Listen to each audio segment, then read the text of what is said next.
I put every single Pokemon Romhack on my 3DS XL, and here's how I did it. Everyone seemed to like my original video where I put every single North American 3DS release on my Japanese 2DS, and I got a suggestion a couple of months ago that referenced putting every single Pokemon game on a DS. But I wanted to take it a step further. The wonderful world of ROM hacking has a thriving community of sprouting and seasoned game developers willing to breathe new life into our favorite games, and the largest ROM hacking community by far is the Pokemon community. I believe this may be because of how accessible it is to edit and redesign Pokemon games. I mean, I even worked on my own Pokemon fan game several years back when I purchased RPG Maker on a Steam sale. Alas, I scrapped those files once I got bored with them. But if you visit websites like PokeHarbor or PokeRomhack.com, you will see a booming community of developers, some uploading and updating their ROM hacks to this day. So I thought it would be a great idea to download every single one and load it onto my Galaxy 3DS. I think it fits the theme since I originally got this 3DS upon the release of Pokemon Sun and Moon. I'm going to gloss over homebrewing because I'm already following the same methods I used in my original video, and there isn't really anything new to report. If you want to homebrew your device, check out the links in the description for some helpful guides. So, in short, I am using my custom firmware to play Game Boy, Game Boy Color, Game Boy Advance, Nintendo DS, and 3DS custom backups. I originally thought this was going to be a straightforward idea once I began downloading the ROM hacks by visiting a site that had a completed ROM hack list and downloading each individually. This was when I ran into my first problem. There are many ROM hacks that are only playable on PC since they are a .exe or they are a RPG Maker file. This means I cannot put them on my 3DS. I believe there might be a way to work around this, but there are just way too many and it would become too time consuming. Speaking of, this is where I immediately ran into my second problem. I took the available list and uploaded it to an Excel file so I could check off which ones were downloadable and which were PC or RPG Maker versions. So I individually sorted through downloading and checking off each until I decided to look how many I would realistically have to sort through. Want to take a guess? 1,057. Yup. There are 1,057 titles that include multiple different types of files that I would have to sift through and download and index, which in reality is just not realistic. At this point, I had been indexing and downloading and was only able to get through about 100 or 200 a day, so I needed to find a quicker way.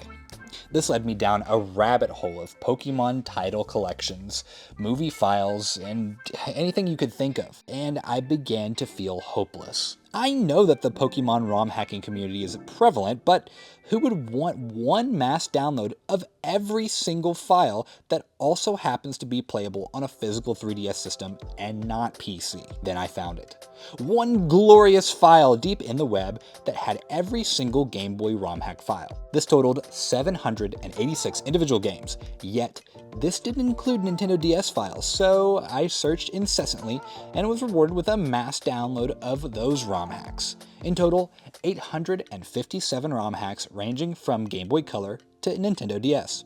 I know this list might not entirely match the first 1,057 that I originally cataloged, but I will say it's close since the numbers kind of match up. From the first couple of hundred I did by hand, 20% seemed to be either corrupt or PC only, so 857 it is. But I am not done. What is an Ultimate 3DS with every single Pokemon ROM hack on it without every single playable regular Pokemon game?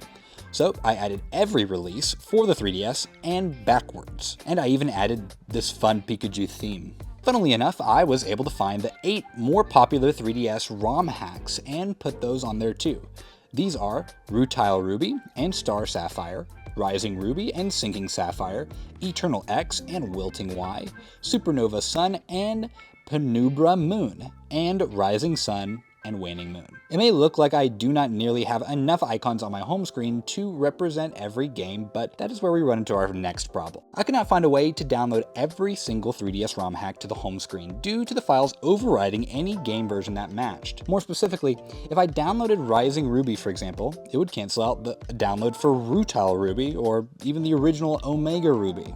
This is because once you download a game onto the 3DS, you cannot download a duplicate. In normal cases, this redundancy blocker is beneficial, so you don't accidentally flood your system with copies of your favorite game. However, in this case, it is inhibiting. Also, I tried to do an NDS forwarder on my home screen, and this also failed on many of the versions, so I'm going to have to go and play these directly from the files. I bet you could get around the 3DS issue by somehow changing the game's ID code so that the device recognizes it as a different title, but to be honest, that's not my problem. So there we have it, the ultimate Pokemon emulation machine. Almost 1,000 Pokemon games, all created by the wonderful community.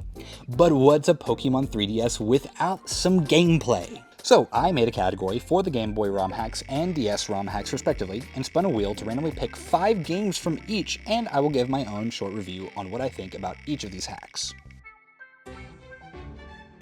Pokemon Johto Adventures Rebirth Alpha is a playable retelling based from the 3rd season of the anime. There are several anime hacks, but the author Toe500 mentions, quote, "An anime hack is not only about the 1st season."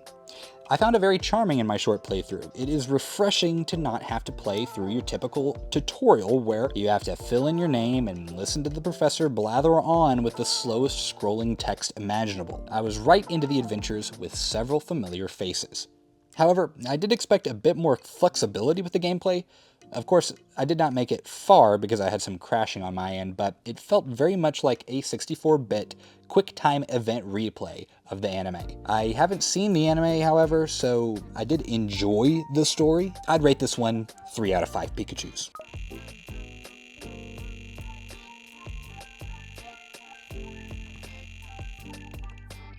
Kanlara Adventures Remastered. From the description provided by the author, Kanlara is the region where you were born. You spawn here and you meet up with your childhood friend and rival. You're informed that the professor wants to see the both of you. At the lab, Professor Woke lets you know that apparently Kanlara is under attack by a group known as Team Rocket. You receive your first Pokemon, and together you and your rival set out on your adventure. Your goal is to become the best trainer you can be, but also to put a wrench in Team Rocket's plans and make sure they're put in their place. It seems very reminiscent of every Pokemon game ever. However, there are some unique features, like new and original regions, story, characters, and about 350 or so Pokemon from generations 1 through 7. And among many other things, a new demon typing with 19 original Pokemon. I found it interesting that you start off with Porygon, which is probably like the 100th Pokemon I'd ever pick as a starter. I kind of got my teeth knocked in until I learned Psybeam, and then I was able to farm some wild Pokemon to defeat the first gym in my hometown. I would love to give this one a more extensive playthrough so I could catch some of those demon types. I'd rate this one 9 Porygons out of 11.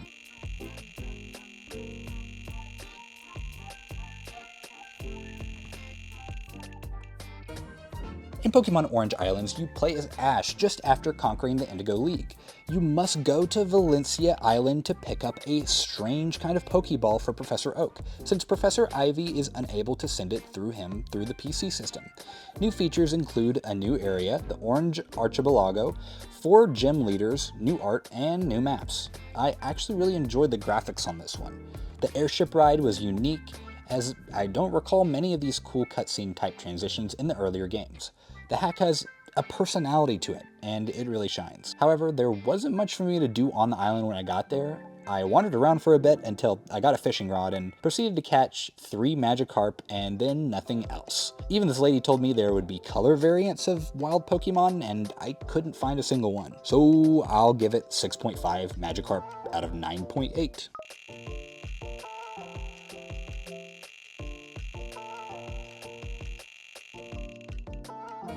I couldn't find anything remarkably different from the original Pokemon Emerald, but there was this cool cat that represented the developer. That was pretty cool. Oh, and all the Pokemon are level 100. So there's that. 4 out of 10.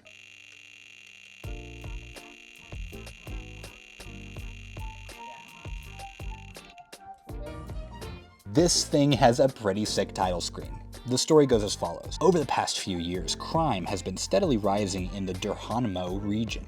As of such, a mysterious figure known as Jashin has been made into a deity by many of the residents of this region. Shrouded in perplexity, Jashin has apparently promised to rid the world of those who commit crime and leech off of the various governmental systems. Jashin's will is absolute. Jashin is a god, and God is Jashin. You start off as this Discord mod who is the coolest starting character I've ever seen in a Pokemon game, unironically. The hack features a new region, Pokemon all the way to Gen 7, newer gen moves, a pickpocketing system, custom attack animations, custom level up movesets, all 21 starter options, and much more. I was shocked when I saw the starters, as it's pretty cool to see newer Pokemon ported backwards into the style of the older games. But I'll never miss a chance to choose my boy Cyndaquil. Cyndaquil superiority. 10 flamethrowers out of 10. Now onto the DS ROM hacks.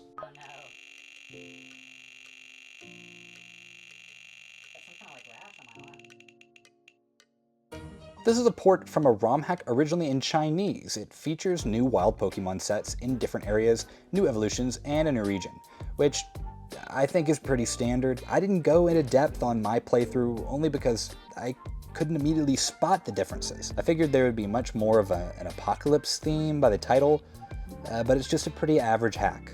0.5 out of 3.25.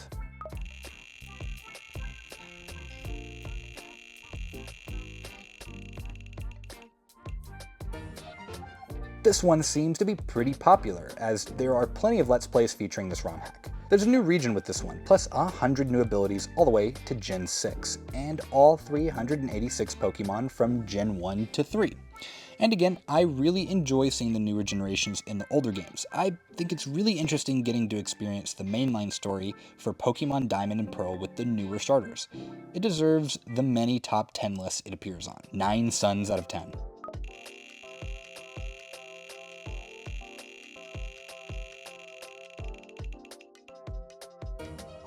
This version of Pokemon White 2 is set 5 years after the events taking place in the original version. According to the author, things changed when Brendan is now a gym leader of Apertia City, and May became an assistant to Professor Juniper. However, Team Aqua continues to keep the old goal when it wants to engulf the whole area. The Team Magma has now learned many things and only monitored Team Aqua to prevent them from breaking the balance between the sea and the mainland. This hack features more Pokemon, a drastic difficulty increase, edited stats, abilities, and movesets, and gym leaders are also much more difficult. This ROM hack has also made it on several lists due to its skill gap and difficulty increase.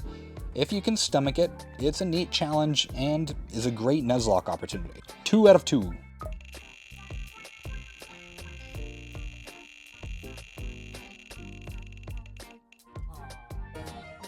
This is a hefty platinum hack that stays true to the story and the Pokemon themselves, but revamps the difficulty and fights. More specifically, movesets are revamped, fairy type has been added, T, M, and HM compatibility has been modified, some Pokemon have specific custom changes including typing and abilities, and a slew of other quality of life changes. I would call this more of an improvement than anything. While most ROM hacks try to reinvent the game, adding their own Pokemon typings and storyline, which is not a bad thing, Renegade Platinum works hard to improve what is already there. I think it really stands out in this way. While there are some already on this list that kind of do this in a way, I believe from the games listed in the showcase, Renegade is really doing it the best. 7 Renegades out of 7.